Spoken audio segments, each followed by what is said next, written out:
नमस्कार, मैं प्रिया तायल। आप देख रहे हैं नेक्स्ट 9 न्यूज नेशन और मेरे साथ है मेरे सहयोगी पीयूष शर्मा।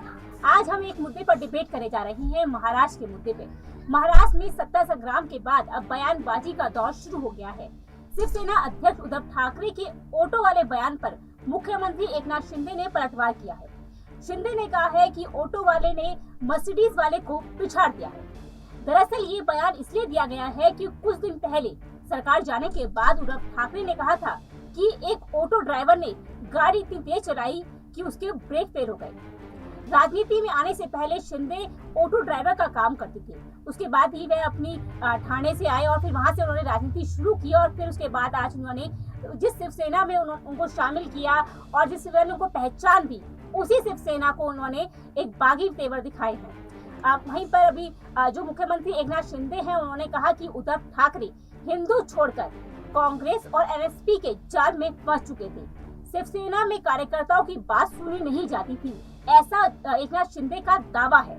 और ये भी कहा जा रहा है, जो एकनाथ शिंदे ने कहा है कि मेरे साथ जिन विधायकों ने बगावत की है वह सभी बाल ठाकरे के हिंदुत्व के उत्तराधिकारी हैं। बाल साहब जो ठाकरे हैं और उनके आनंद दीगे जो विचार है उनको हम आगे लेकर जाएंगे, ऐसा एकनाथ शिंदे का कहना है। पीयूष, पहले तो यहीं पर एक सवाल है कि जो एकनाथ शिंदे ने ये बयान दिया है उससे जो एक चीज कही जा रही थी, पहले तो उसके क्या मायने हैं। एक बात कही जा रही थी कि जो एकनाथ शिंदे हैं वो लगातार ये कहते रहे हैं कि जो असली शिवसेना है वो हमारी शिवसेना है। तो क्या कहते एकनाथ शिंदे के इस बयान से ये साबित होता नजर नहीं आ रहा है? तो देखिए, सबसे पहले इसमें तो बात है कि एकनाथ शिंदे ने बार बार ये बोला कि देखिए जो असली शिवसेना है वो मेरी, यानी कि जो उद्धव ठाकरे वाली शिवसेना, जो बाला साहेब ने जो शिवसेना बनाई थी, जिसके जो उत्तराधिकारी उद्धव ठाकरे ही हैं इस वक्त तक, तो वो शिवसेना नकली है। यानी कि अब इस बात को वो उन्होंने क्यों कहा था, अगर इसमें हम इस बात पर हम आते हैं तो देखिए कि यहाँ पे जब 2019 में बीजेपी के साथ मिलकर उद्धव ठाकरे ने चुनाव लड़ा था, उसके बाद देखिए इन दोनों में दरार पड़ गई। फिर आता है उद्धव ठाकरे और फिर एनसीपी और कांग्रेस को मिला के जब तीनों ने गठबंधन कर ले जाते हैं, फिर उद्धव ठाकरे सीएम बनते हैं और इसी को लेकर देखिए बीजेपी से अलग भी हुए थे। ये जो पूरे के पूरे मसला होता है कि कांग्रेस और एनसीपी के साथ इनका आ जाना, उद्धव ठाकरे का आना जाना, यानी कि शिवसेना का इन दोनों के साथ आ जाना, यही जड़ बनता है एकनाथ शिंदे को ये बयान देने के लिए। यानी कि जो पूरी की पूरी आइडियोलॉजी है इन दोनों की, एनसीपी और कांग्रेस की, वो आइडियोलॉजी शिवसेना से बिल्कुल अलग है। यानी कि जमीन आसमान का फर्क है। बाला साहेब ने जो देखिए शिवसेना बनाई थी वो मराठी मानुष के लिए बनाई थी, यानी कि महाराष्ट्र पहले, यानी मराठी मानुष पहले, ऐसे इस पर एक पूरा का पूरा प्रोपेगेंडा बनाया गया था। इसमें जो पूरा का पूरा प्रोग्राम था इसमें बनाया गया था। लेकिन उसके बाद जो शिवसेना बनी, आगे का शिवसेना का विकास हुआ वो हिंदुत्व की आइडियोलॉजी पे हुआ। पूरा का पूरा जो शिवसेना टिकी रही उस पे, वो बाद में 1980 के बाद में, तो वो थी हिंदुत्व की आइडियोलॉजी। अब देखिए कि कांग्रेस और एनसीपी की जो आइडियोलॉजी है हिंदुत्व की आइडियोलॉजी से बिल्कुल अलग है।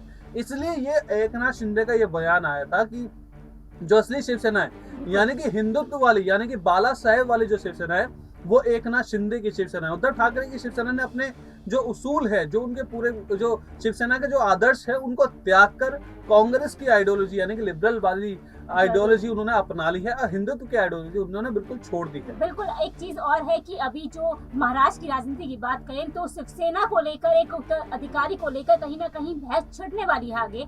तो एकनाथ शिंदे ने एक बयान दिया है कि बाल ठाकरे की हिंदुत्व वाली एक कहते हैं शिवसेना, यानी कि वो साफ साफ बताना चाहते हैं कि इसके जो उत्तराधिकारी हैं वो बाल ठाकरे नहीं हैं, बल्कि माफ कीजिएगा उद्धव ठाकरे नहीं है, बाल ठाकरे हैं जिनकी विचारधारा हिंदुत्व की थी। एकनाथ शिंदे ने एक बयान और दिया। उन्होंने कहा कि ऐसे कयास लगाए जा रहे थे कि बीजेपी सत्ता आने के बाद कुछ भी कर सकती है, आने के लिए कुछ भी कर सकती है, लेकिन महाराष्ट्र में बीजेपी ने ये कर दिखाया है कि असली मुद्दा विकास और हिंदुत्व का है। ज्यादा विधायक होने के बावजूद मुझे मुख्यमंत्री बनाया गया, जो दिखाता है कि बीजेपी का दिल बहुत बड़ा है। पीयूष, ये बयान जो एकनाथ शिंदे ने दिया है, जब एकनाथ शिंदे के मुख्यमंत्री बनने का ऐलान हुआ था तो हर किसी को चौंका दिया था और कहा जा रहा था उससे पहले कि बीजेपी ही अपना मुख्यमंत्री बनाएगी। लेकिन जो एक चीज कही जा रही थी कि बीजेपी एक दूर की सोच रख रही है और लोगों के बीच ये एक विचार और एक जनता के बीच में ये मैसेज पहुंचाना चाहती है कि उसका जो असली मुद्दा है वो कुर्सी नहीं है बल्कि विकास और हिंदुत्व है। क्या एकनाथ शिंदे के इस बयान से ये बात साबित नहीं होती है?